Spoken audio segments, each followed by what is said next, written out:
Welcome to the Jersey City Show. It's the summer edition. This is like the only recent segment we have. The rest I pre-tape, but they're all entertaining.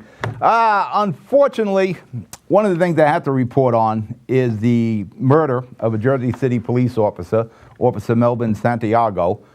Rest in peace. There are some tough questions that have to be answered concerning what happened with this officer here. And let me put my other glasses on so I can read this. Why was a raw rookie a first responder to an armed robbery?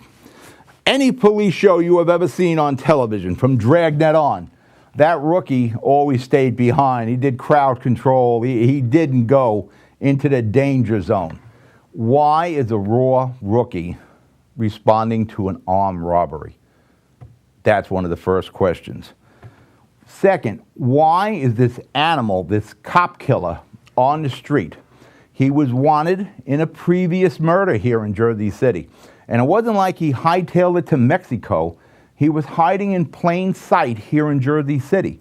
For that matter, after the murder of Officer Santiago, the accomplice that was sought in the previous murder was immediately arrested. Why didn't we lock up this animal who killed the Jersey City cop? Why was he still on the streets of Jersey City to kill a Jersey City cop? That's a question that needs to be answered. Why are the new recruits that just came on, this kid was on the force like 6 months, why were they sent to the highest crime areas in Jersey City?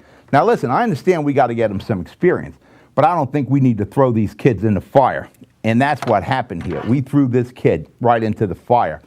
Now, I remember when the new recruits came on, they said, well, we're not going to divide them evenly between the districts. We're going to send these kids into the crime spots, the hot spots.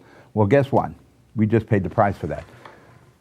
My opinion, again, 23-year-old kid. It hurts every time I see this kid's picture.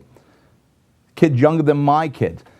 This is the kid that should be on the bike telling me to park my car right in front of the post office, which that cop on the bike tells me all the time. I'm just running into the post office in the P.O. box, but I have to park my car right.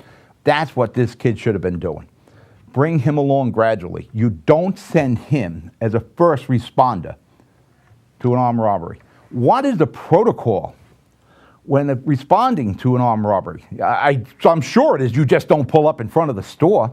And that apparently is what happened. We pulled up in front of the store, armed robbery in progress. There's the guy standing outside, shoots this kid, this cop kid, murders him in the car. Should we stop at the front of the driveway? Should we get out armed? Or do we pull up to the front of the place? And there are people outside. We don't know who's innocent, who's a robber, who's a criminal. You don't know that. You got to have some safe distance, and apparently we didn't have that. Those are 4 questions that are going to have to be answered.